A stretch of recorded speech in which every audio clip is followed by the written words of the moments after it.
Guys, j'espère que vous portez bien. Déjà pour commencer, je tiens sincèrement à présenter mes excuses par rapport à ma réaction excessive sur Facebook. Sincèrement, je l'admets, je l'avoue, j'ai débordé. Franchement, j'ai débordé. Et honnêtement, j'ai d'ailleurs supprimé la vidéo parce que je me suis dit, franchement, là, j'ai pris le AK-47 et j'ai chuté dans le tas. Déjà, j'ai eu un week-end assez compliqué, honnêtement très complexe. Et là, je vous dirais, c'est le 5e événement. Premier événement, deuxième événement. Honnêtement, le mois de février, ça commence très mal. Très mal. Et là, c'est cerise sur le gâteau. Performance, prestation, résultat, ça n'aide pas.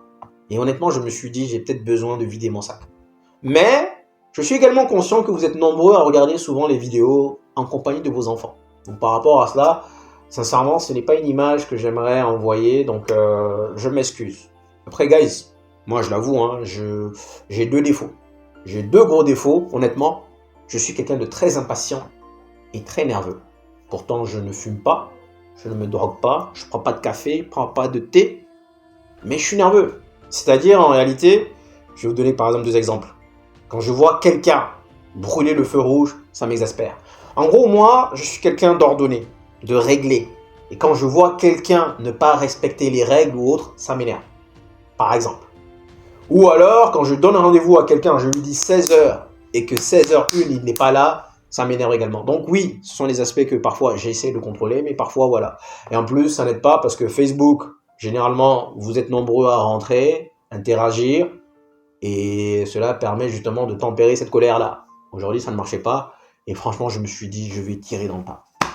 Donc encore une fois, guys, désolé pour ceux qui y ont assisté. Pour ceux qui n'ont pas vu, je vais essayer de rééditer mes propos. Sauf que cette fois-ci, je vais vraiment essayer, parce que je suis toujours en colère, je ne décolère toujours pas. Je vais essayer de tempérer mes mots. C'est parti. Déjà, je crois que je connais le fond du problème. Pourquoi est-ce que j'étais tellement énervé? C'est que je me suis encore une fois laissé avoir. Vous voyez Manchester United, ce sont les spécialistes de Squid Game. Vous connaissez Squid Game? 1, 2, 3 soleil, 1, 2, 3 soleil, 1, 2, 3 soleil. Je m'explique. Manchester United, ils sont tout simplement incapables de réaliser 4 bons résultats d'affilée. Incapables. Donc c'est soit on fait 1 soleil, soit on fait 2 soleils, soit on fait 3 soleils. Donc 1, 2 soleil, 1, 2, 3 soleil. Mais cette fois-ci, sincèrement, je me suis dit ça va être différent. Cette fois-ci, franchement, guys, je vous parle en étant le plus honnête possible. À l'instant T, je me suis dit, j'ai un bon feeling. J'ai un excellent bon feeling. Je crois que cette équipe, quelque chose est en train de naître. Tu parles. Pourtant, tous les ingrédients sont réunis. On est bien d'accord. Tous les ingrédients étaient réunis. De 1, on joue à Old Trafford. Quand on joue à Old Trafford, on sait qu'on est naze. Je crois que dorénavant, voici comment je dois raisonner. Maintenant, est-ce que je vais y arriver? Ça c'est un autre débat. Mais voici comment je dois raisonner. Première ligue, Old Trafford égale défaite. Première ligue, Old Trafford égale défaite. Première ligue, Old Trafford égale défaite. Première ligue, Old Trafford égale défaite. Voici comment je dois me conditionner. Sincèrement, Southampton d'ailleurs, Amad Diallo s'est réveillé, mais sinon c'était aussi pourri. Donc je crois que maintenant, il faut raisonner comme ça. On va peut-être aller chercher l'Europa League quelque part, mais première ligue égale défaite. À Old Trafford en tout cas. Mais honnêtement, chaque fois je tombe dans le même panneau, encore, et encore, et encore, et encore, systématiquement. Et j'en ai marre. J'en ai vraiment marre, franchement. Je me dis... Je vous ai pronostiqué un score de 2-0. Comment? J'avais vraiment un bon feeling. Hein. Mais comment, sincèrement? Dans le sens où je vous ai dit que Crystal Palace était la meilleure défense à l'extérieur. Crystal Palace, c'est un peu comme Brighton. Ils viennent à Old Trafford comme si c'était chez eux. Ils font ce qu'ils veulent. Et encore une fois, ils repartent. On a marqué 0 but. Au moins contre Brighton, on avait marqué. Et même contre Brighton, on a eu un péno. Magnifique. Le seul tir cadré contre Brighton, c'était un péno. Sans ça, malheureusement, on ne marquait pas. Donc honnêtement, je suis fatigué. Psychologiquement, je suis fatigué. Sincèrement, j'en ai marre. Vous savez, la seule chose qu'on a tous en commun, c'est quoi? En réalité, c'est le temps. 24 heures. C'est la seule chose que nous avons tous en commun. Et donc, c'est ce qui sépare les riches et les pauvres. Qu'est-ce que vous faites réellement de vos 24 heures? C'est qu'est-ce que tu fais de ton temps? Et honnêtement, je me dis là, j'arrive à un point où je commence à saturer, franchement. Bien évidemment, quand ça gagne, je suis content, je suis de bonne humeur pour toute la semaine. Quand ça perd, mais de la manière dont nous perdons, honnêtement, j'en ai marre. Franchement, je me dis peut-être qu'à long terme, il va falloir que je sois ruthless. Qu'on gagne ou que l'on perde, faut que je dise à cette équipe qu'ils aillent se faire. Honnêtement, et que je fasse autre chose. Parce que là, je consacre tellement de mon temps à regarder des vidéos, à essayer de m'enseigner, à faire la vidéo patati patata. Pourquoi en réalité, sincèrement? Franchement, je commence sincèrement à en avoir marre. Franchement, j'en ai marre. J'en ai marre, sincèrement. Déjà, big up à Martinez. Martinez, guys, honnêtement, c'est triste. Hein. C'est vraiment triste, c'est touchant. Mais chaque année, c'est la même chose quand même, quoi. C'est du déjà vu également. Je suis vraiment de tout corps avec lui, honnêtement. Il était en larmes, c'était triste, c'était vraiment affligeant, c'est vrai. Mais c'est du déjà vu. Première saison de Martinez, il commence à bien jouer, on appelle le boucher. Là, actuellement, c'était notre meilleur joueur. Du moins, le joueur le plus essentiel. Et là, il se blesse encore. Fin de saison encore. Non, mais... Donc encore une fois, je suis de tout corps avec lui, mais... C'est du déjà vu, quoi. Encore et encore et encore. J'ai même pas vu l'action, d'ailleurs. Je sais pas comment il s'est blessé. Mais... En tout cas, allez, big up à lui, franchement. Mais à long terme, on peut pas continuer comme ça, quoi. Chaque année, l'année prochaine, on est sur le point de construire. Boum, il va encore se blesser. Oui, il est en larmes, mais quand même, franchement... C'est rageant à la fin, quoi, sincèrement. Premier point. Deuxième point, par rapport à la compo, j'ai bien aimé le fait de tenter. Il a tenté Meno devant. Et je me dis sincèrement que si on avait marqué au début, je pense que là, ça allait envoyer. Un peu comme face à Barcelone en 2009. Pendant 10 minutes, on a eu occasion sur occasion. Et toi, a eu son occasion. Boum, le match est mort. Je me suis dit ça... Poteau, franchement, attention Manchester United. Et bien évidemment, on a joué 17 minutes. Derrière, boum. Deuxième mi-temps, on est revenu. Là, c'est comme Nottingham Forest. On est revenu fort et derrière, ça ne suffit pas. Ça ne suffit pas, malheureusement, parce que ce n'est pas assez bon. Malheureusement. Donc, j'ai bien aimé Kobe Meno, première mi-temps, qui prend la balle, qui fait un contrôle, qui fait une belle passe à Garnacho, mais... On ne sait toujours pas placer le ballon, on frappe, on se précipite et on frappe sur le gardien. Donc oui, Anderson encore une fois qui revient. Combien de fois Anderson est arrivé à Old Trafford et il repart avec des points? Il y en a marre. Bref, Garnacho qui reprend la balle, ok. Ensuite, Kobe Meno qui frappe le poteau, ok. Mais non, honnêtement, franchement, c'est rageant, c'est énervant. Ensuite, Maguire. Combien de fois est-ce que Maguire va couvrir, les gars? Combien de fois est-ce que Maguire va couvrir? Combien de fois il va courir? Et en plus, c'est le premier. Hein. Regardez systématiquement. Quand il y a but, c'est le premier qui lève la main en disant qu'il y a hors-jeu. Mais c'est toi, espèce d'abruti. C'est toi. Il est trop lent. Vous voyez, c'est pour ça que moi, je ne tombe jamais dans le sentimental. Maguire, il est là. Il va faire des bons matchs face aux gros. Mais en réalité, c'est comme Ugarte, guys. Je pense, et je l'avais déjà décortiqué, je vais quand même le rééditer, je pense sincèrement que cette équipe de Manchester United là, les Ugarte, les Malacia, les Maguire, les guerriers en réalité, je suis désolé, ça n'aide pas. Ils sont cruciaux, très importants contre les Liverpool, contre les Arsenal, dans les matchs où nous sommes prêts psychologiquement à souffrir. Dans ce genre de match là, ils seront tonitruants. Masterclass.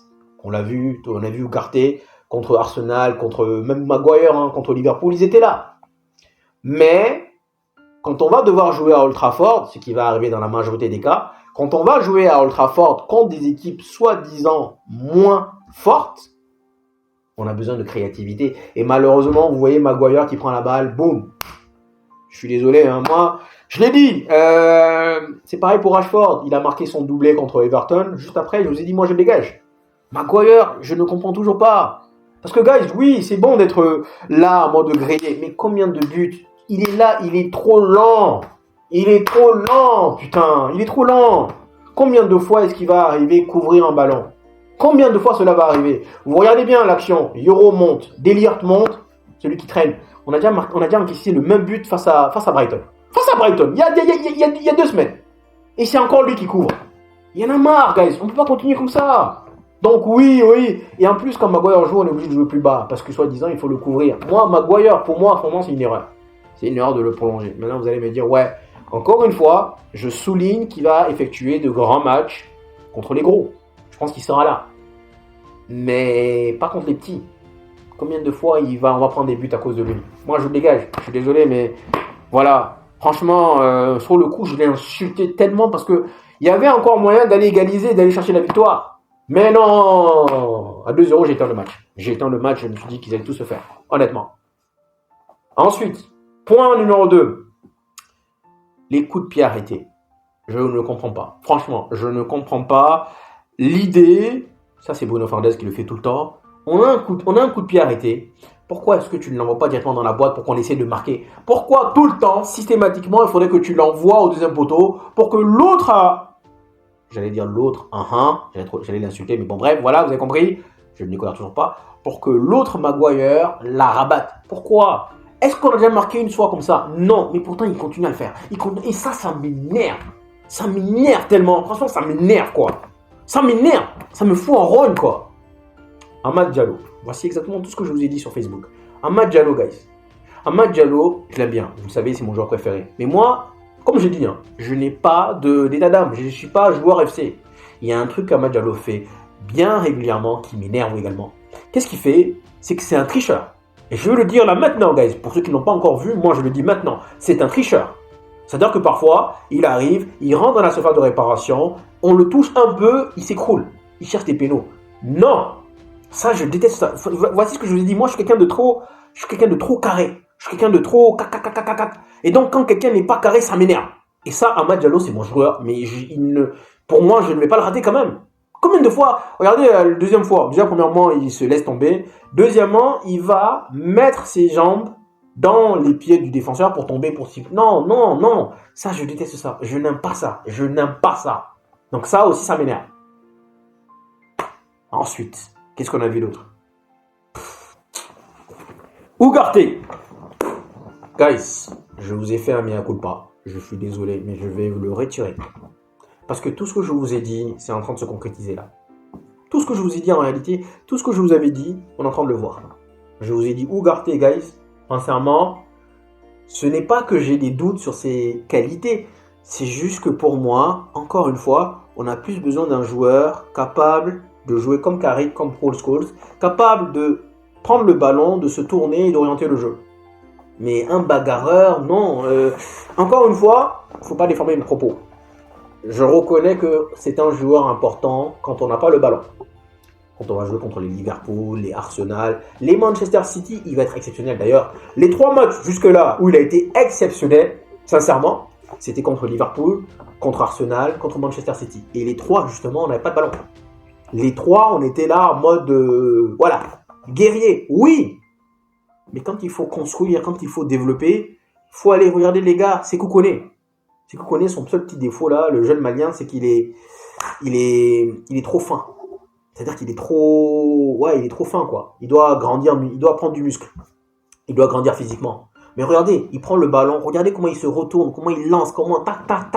C'est tellement fluide et c'est la raison pour laquelle dès le départ, je me rappelle puisque j'étais là quand je l'ai dit, je vous ai dit, je préférais un joueur comme Zubimendi que Ugarte. Il y en a marre des bagarreurs. Mais maintenant, gars, je suis désolé, mais là, l'histoire est en train de se répéter parce que c'est comme Casemiro. Casemiro, pour ceux qui s'en souviennent, je vous ai dit, guys, je n'en veux pas.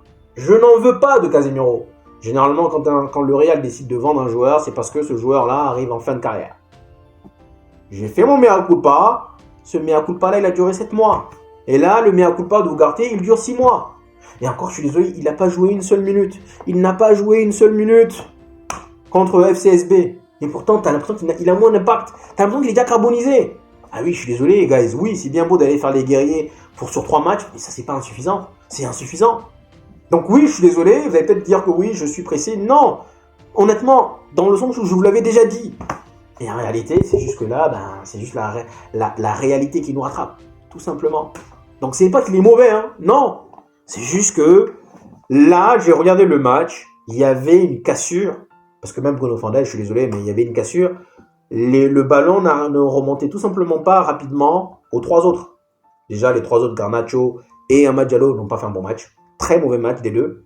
Mais tout de même, on n'est pas capable de ramener ce ballon. Parce que la seule personne qui le fait, en réalité, c'est Martinez. Martinez qui fait le ballon, là, oui. Sinon, Ugarte, Bruno Fernandes, non. Bruno Fernandes, il a arrêté ses bam, bam, bam, bam. Ok. Mais depuis qu'il a arrêté ses bam, bam, bam, bam, Après, je vais parler, on va me dire, ouais, non, t'as une dent contre lui. Non, non, non. Moi, j'ai une dent contre personne. Moi, ce qui m'intéresse, c'est Manchester United, c'est tout. Mais Ugarte, je l'avais jamais vu jouer. Mais j'ai juste fait de la logique. Je me suis dit, honnêtement, notre meilleur football, c'était quand Scholes jouait 6 ou bien Carrick jouait 6. Et là, honnêtement, je suis désolé, hein, Ugarte, il te fait de temps en temps, mais ce n'est pas automatique, ça. C'est de temps en temps, ce n'est pas suffisant. Donc oui, je suis désolé, en étant le plus calme possible, c'est pas parce que je suis énervé, là, je suis beaucoup plus calme. Bon, mais à coup de guys, je le retire. Je suis désolé, ça reste un bon joueur. Je ne doute pas de ses capacités, de ses qualités, mais c'est pas de ça qu'on a besoin. On a besoin de quelqu'un capable de construire. Et je suis désolé, non, ce n'est pas lui. Donc oui, on peut bien évidemment taper sur les attaquants qui sont rentrés tous les deux, mais tant qu'il n'y a pas cette passerelle, cette relation au milieu de terrain, ben, malheureusement tout ce qu'on fait derrière, ça ne sert à rien. Absolument à rien. Qu'est-ce que vous voulez que je dise d'autre, guys? Ah oui, je vais rajouter un autre point. Mazraoui, je vous dirais que depuis 2025, je dirais que quand Ruben est arrivé, même depuis le début de la saison, c'était le meilleur joueur. Mazraoui, d'ailleurs, voilà, vous le savez, c'est mon gars. Mais là, depuis quelques jours, depuis quelques matchs, il n'est pas bon non plus. Maintenant, encore une fois, il vient d'arriver, je ne tape pas dessus. Je constate simplement. Mazraoui, depuis quelques matchs, ce n'est pas sans ça, ce n'est pas extraordinaire. Il faut quand même le mentionner. Amad Diallo, ce côté tricheur là, je l'aime pas. Il a un autre côté, c'est que parfois, il est assez transparent pendant 70 minutes. Et il se réveille après, mais malheureusement, parfois, c'est pas suffisant. Garnacho, trop bruyant, ça ne change pas. Ça essaye, mais ouais, c'est pas tranchant. Et je suis d'accord quelque part qu'il faudrait peut-être le laisser démarrer sur le banc et puis rentrer quand les jambes seront plus lourdes, peut-être. Mais en attendant, on a qui d'autre? Personne. Donc, ouais, Dallo. En fait, problème, pour moi, en fait, c'est. J'aime bien l'attaque. Hein. Je suis prêt à les revoir. Mais en réalité, il faudrait que les 4 derrière soient changés. Je suis désolé, hein, y compris Bruno Fernandes. C'est-à-dire les 2 pistons, qui sont tout simplement trop défensifs, et les 2 milieux. En réalité, les 4 là, c'est-à-dire qu'aucun des 4 en réalité n'est capable de prendre le ballon de la défense pour l'amener aux attaquants. Mais sinon, oui, Amad Diallo, je l'aime bien, toujours. J'ai souligné ces petits coins à côté qui m'énervent, mais qui m'agacent, mais voilà. Garnacho aussi peut jouer, mais en gros, encore une fois, il leur faut des bons pistons. S'il n'y a pas de pistons, ben. Et il n'y a pas que pistons, c'est même le milieu. Donc les 4 derrière, ils n'influent pas sur le jeu, y compris Bruno Fernandes. Maintenant, vous allez me dire, ouais, j'exagère, peut-être. Mais c'est une remarque que moi j'effectue en tout cas. Bruno Fernandes, Ugarte, ben voilà, Bruno Fernandes doit descendre, c'est pas normal. Mais derrière, bon, c'est compliqué, franchement, c'est compliqué. Et puis bon, honnêtement, je suis fatigué, guys. Sincèrement, là, j'en ai marre, franchement. Je sais que quand ça gagne, je suis très content, très bonne semaine. Mais honnêtement, j'en ai marre en réalité du cycle répétitif, encore et encore et encore. Franchement, ça m'agace, ça me saoule, ça m'énerve, franchement.